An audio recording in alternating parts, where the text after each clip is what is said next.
sahabat, saudara dan saudari, apa kabar? Selamat hari Sabat. Ya, saya pasti kita semua merindui acara kebaktian secara fisikal. Dan ya, nampaknya kita masih lagi ada kebaktian secara online dan kebaktian secara rakaman untuk acara kebaktian kedua. Terima kasih di atas perhatian saudara dan saudari, dan terima kasih di atas penyertaan saudara-saudari dalam acara kebaktian kedua ini. Ya, tanpa melengahkan masa lagi, kita mempersilakan pemimpin doa untuk pembukaan acara ini, dan seterusnya lagu istimewa yang akan disampaikan oleh sahabat kita. Mari kita berdoa, dan seterusnya mari kita dengarkan lagu istimewa yang akan disampaikan. Hai, happy Sabat. So, hari ini saya akan pimpin kita semua dalam doa. So, mari kita semua tutup mata, lipat tangan, tunduk kepala, dan kita bersatu di dalam doa. Ya Tuhan Allah Bapa kami yang bertakhta dalam kerajaan surga, terima kasih Tuhan Engkau telah menyertai kami, Engkau telah menjaga kami sepanjang 6 hari yang lalu. Dan pada Sabat ini kami sangat bergembira dan bersuka cita untuk menguduskan hari Sabat-Mu. Dan kami juga sangat bersyukur karena walaupun kami hanya dipertemukan secara maya, kami masih boleh memuji dan memuliakan nama-Mu Tuhan. Tuhan, pada saat ini kami datang dengan penuh rendah hati, dan kami juga mohon keampunan dosa daripada-Mu agar kami sentiasa layak disebut anak-Mu dan layak untuk menerima berkat-berkat daripada Engkau Tuhan.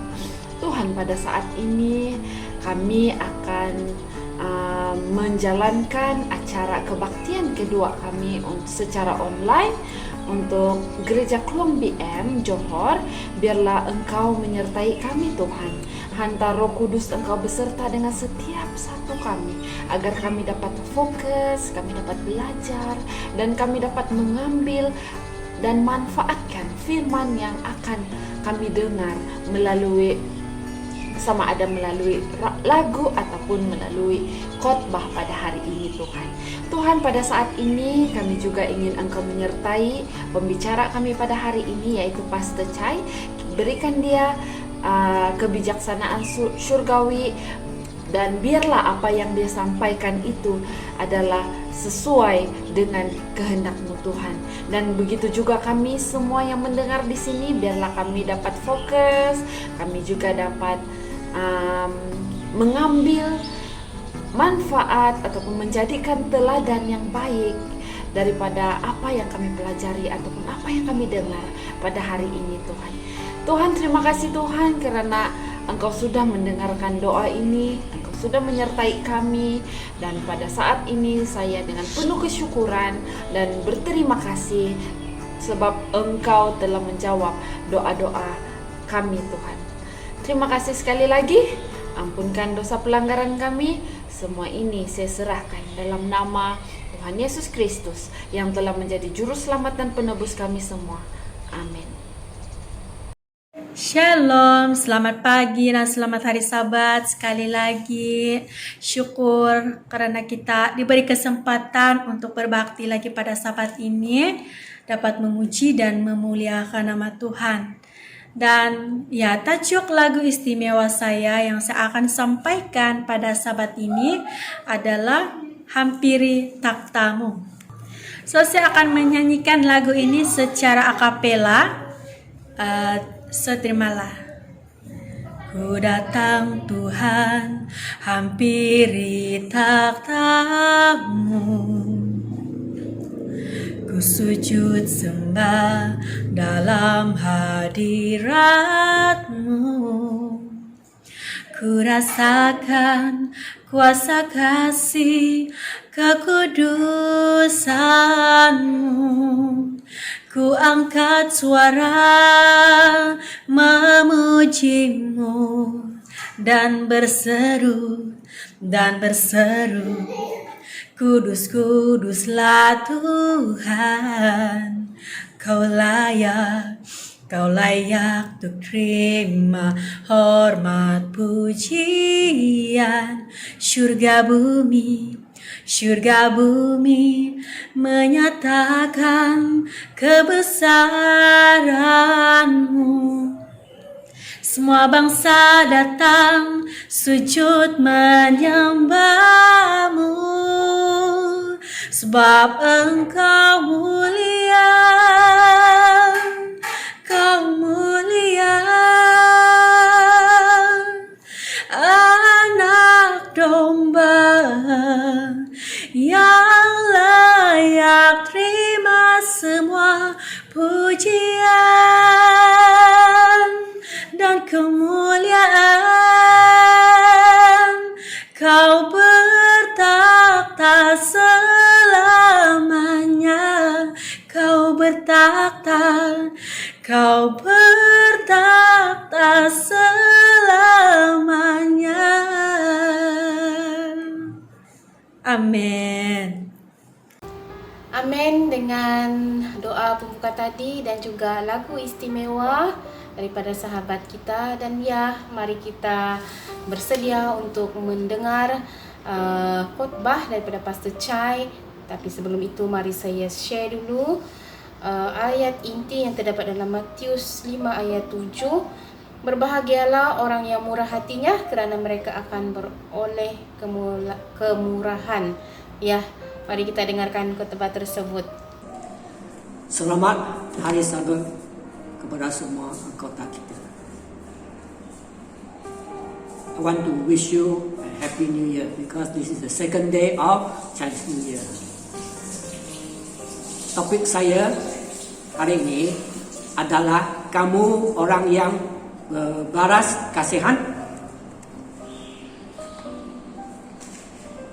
Bible teks kita pada pagi hari ini di dalam Matius 5 ayat 7. Berbahagialah orang yang mengasihi orang lain, Allah juga akan mengasihi mereka. Apakah perkara yang dituntut oleh Tuhan?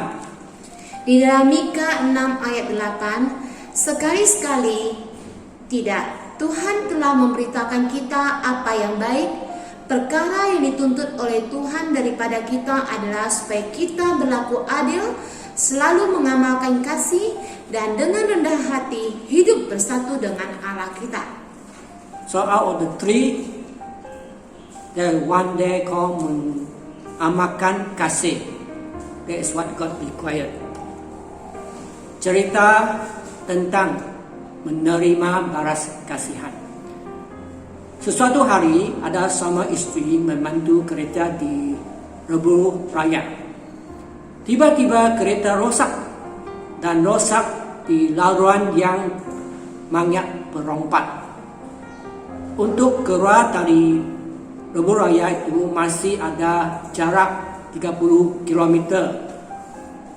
Tiada yang dapat dilakukan, hanya meminta kereta lain berhenti. Dia mencoba menghentikan kereta untuk berhenti. Mungkin sudah ada 100 kereta yang limpas, tak ada yang berhenti. Dan setelah 100 buah kereta limpas, dia tidak menghitung lagi. Tak ada kereta yang berhenti. Lepas berapa jam, ada sebuah kereta berhenti dan menolong mereka.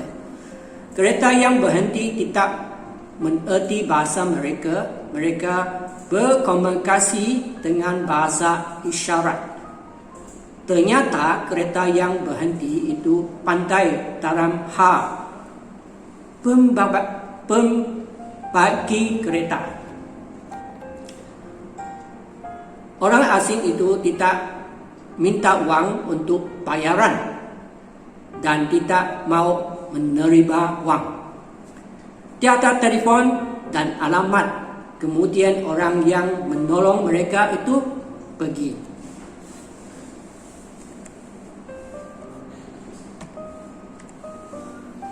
Mereka masuk dalam kereta. Istrinya berkata, bagaimana kita dapat membalas kebaikan orang tersebut sebab dia tidak mau menerima dan meminta uang. Suaminya pikir-pikir, oh, saya tahu kita tak mungkin membalas kebaikan orang tersebut yang hanya kita lakukan. Terus berbuat baik kepada orang lain, itu adalah cara kita. Adakah kamu telah mendapat belas kasihan? Kalau kamu telah mendapatkan belas kasihan, cerita tadi harus kamu bagikan kepada orang lain. Tuhan melihat kita tak ada harapan dalam dosa kita.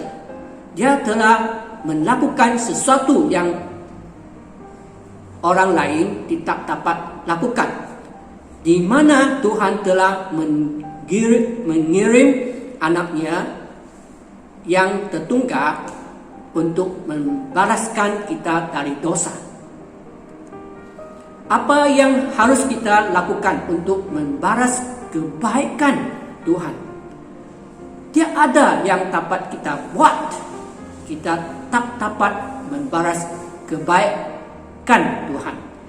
Yang dapat kita lakukan ialah memberitahukan kasih Tuhan kepada orang lain. Tingkatkan belas kasihan. Antara kitab tingkatkan belas kasihan adalah kita dapat melihat keperluan orang lain, kasihan pada orang lain, dan tolong mereka yang memerlukan bantuan.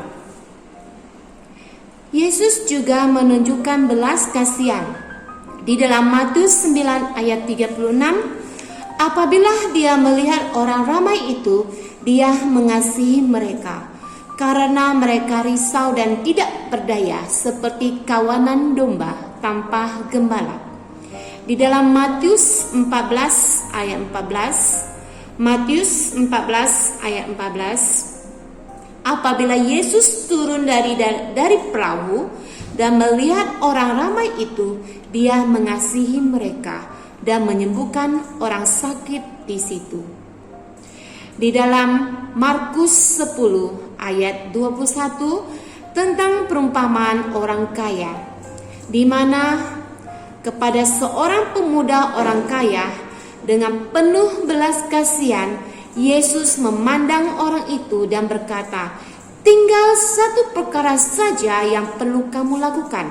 Pergilah, jual segala yang kamu miliki, berikan uangnya kepada orang miskin, maka kamu akan beroleh harta di surga.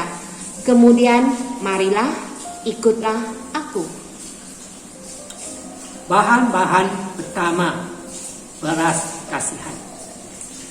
Di sini ada 3 bahan.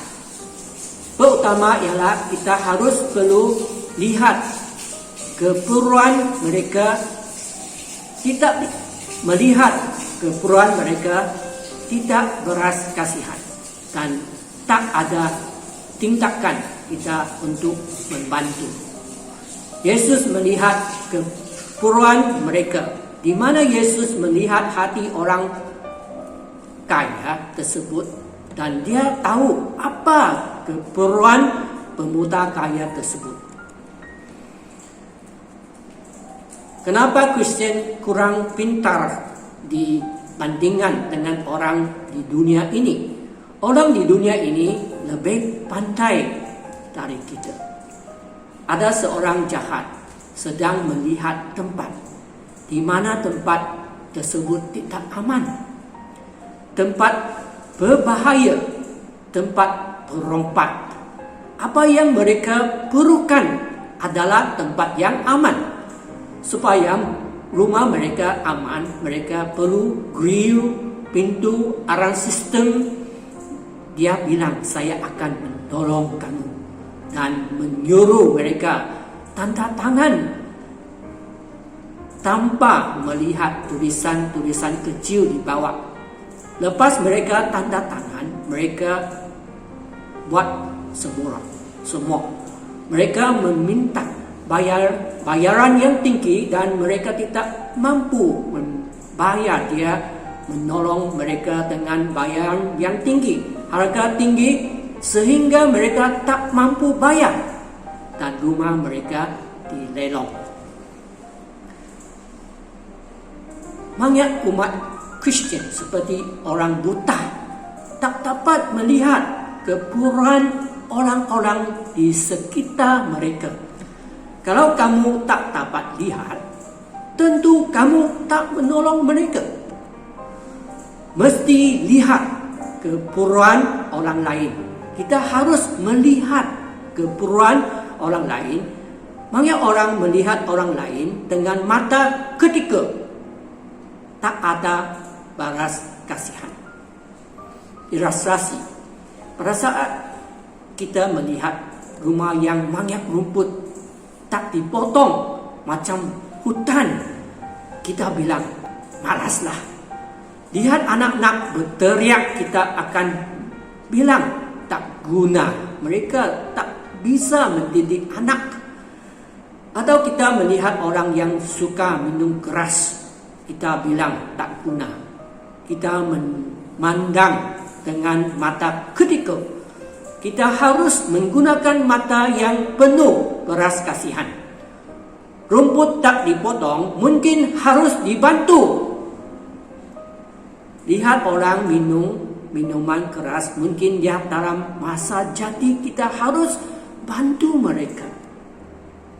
Doa saya ialah, Tuhan dapat menolong saya untuk melihat keburukan orang-orang di sekeliling kita.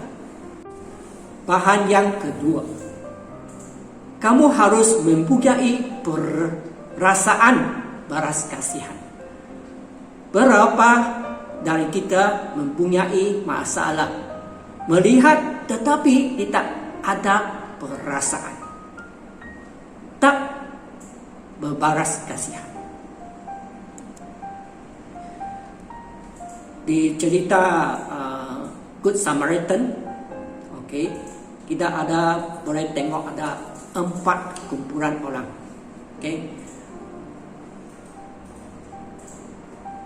Kumpulan 1, perompak. Ada orang yang kejam, rompat sampai babak belum penuh darah. Kedua, iman, tak peduli lihat, cari jalan lain.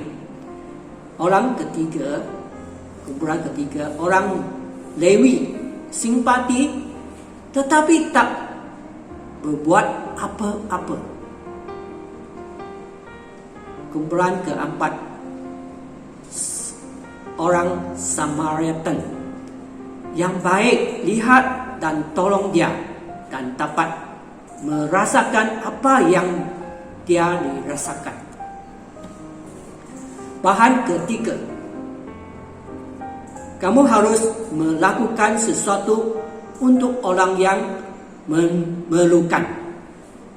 Lihat keperluan mereka dan lakukan untuk orang-orang yang perlu. Pada saat kita lihat keperluan mereka, kita bantu mereka. Yaitu yang Yesus mau kita lakukan. Jangan kita lihat keperluan mereka tetapi tidak buat apa-apa, hanya bilang kasihan tanpa bantu mereka. Di dalam Matius 14 ayat 14 sampai 15, Matius 14 ayat 14 sampai 15. Apabila Yesus turun dari perahu dan melihat orang ramai, dia mengasihi mereka dan menyembuhkan orang sakit di situ. Pada petang harinya, pengikut-pengikut Yesus datang dan berkata kepadanya, "Hari sudah hampir malam dan tempat ini terpencil. Suruhlah semua orang ini pergi supaya dapat membeli makan di pekan." Apa jawaban Yesus Kristus? Yesus berkata, tak perlu suruh mereka pergi. Berikan makanan kepada mereka untuk dimakan. Ucapkan balas kasihan. Di sini ungkapan balas kasihan Yesus utama ialah berkhotbah. Di Markus 10 ayat 21, di Markus 10 ayat 21, pada saat Yesus melihat orang muda yang kaya, Yesus ingin menyelamatkan dia. Dia tahu orang muda ini ada kemauan untuk masuk surga. Jadi Yesus berkhotbah kepada orang muda tersebut.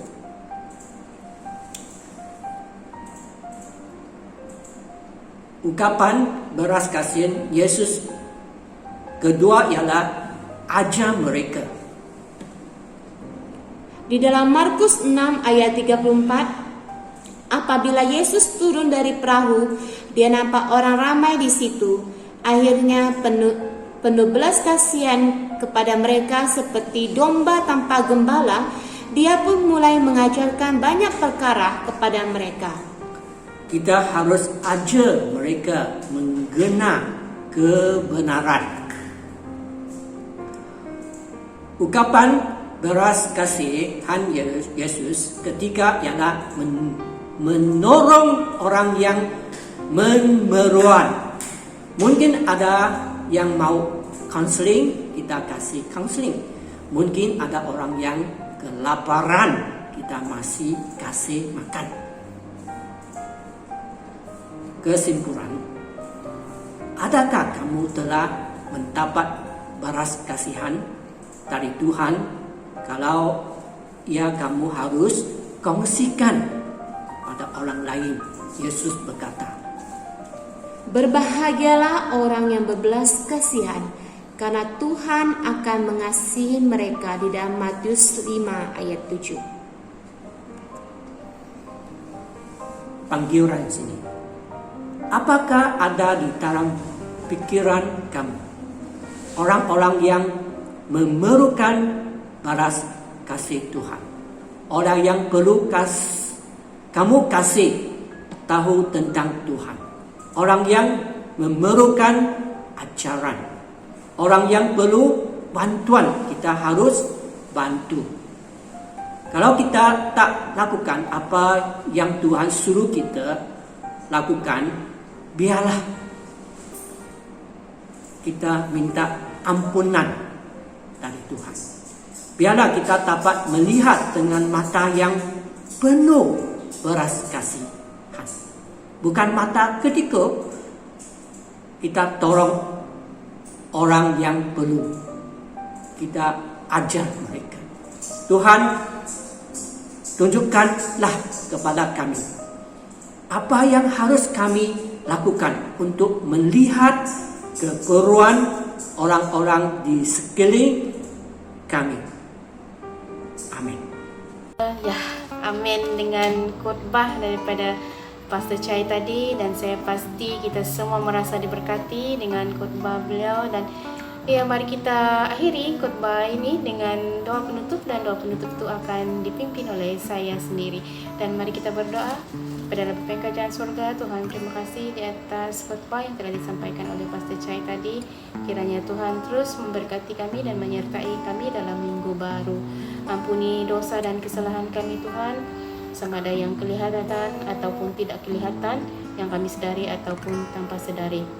Kiranya juga Tuhan memberikan kesembuhan kepada kami ataupun keluarga kami yang dijangkiti oleh penyakit COVID ataupun penyakit lain. Tuhan, kiranya Engkau memberikan kesembuhan kepada mereka, berikan mereka penghiburan dan sukacita, Tuhan. Dan saya juga ingin berdoa kepada mereka yang sedang mengalami kesulitan hidup ketika ini. Kiranya mereka mendapat jalan keluar, dan ada insan-insan yang mulia bermurah hati akan membantu mereka, Tuhan. Dan ya, saya juga ingin berdoa kepada mereka yang belum mengenal Engkau, Tuhan, dan masih dalam kegelapan dan masih mencari jalan untuk keluar dari kegelapan tersebut. Pakai kami dan biarlah kami digunakan oleh-Mu untuk menerangi mereka, dan mereka dapat berjalan menuju kepada-Mu, ya Tuhan. Dan saya akhiri doa ini dalam nama Juru Selamat kami, Yesus. Amin. Ya, saudara dan saudari, terima kasih di atas pendengaran dan penyertaan saudara-saudari dalam rakaman khotbah secara online ini. Ya, semoga kita terus kuat dan kita terus sehat untuk menghadapi keadaan pandemik COVID ini dan menghadapi keadaan perintah kawalan pergerakan yang telah dilaksanakan dalam beberapa bulan ini. Kiranya pandemik ini berakhir dengan segera dan kita dapat melakukan aktiviti fizikal secara bebas semula. Saya juga menganjurkan kepada semua agar terus berdoa untuk sahabat-sahabat kita yang dijangkiti oleh penyakit COVID ataupun selain daripada penyakit ini, penyakit kronik yang lain, kiranya mereka dihiburkan dan dikuatkan juga. Dan saya juga menyeru kepada kita semua agar kita memberikan sumbangan, bukan selain doa, kita juga memberikan sumbangan dari segi fisikal ataupun kata-kata motivasi kepada mereka yang memerlukan bantuan kita. Dan saya percaya di luar sana ada ramai insan yang memerlukan perhatian dan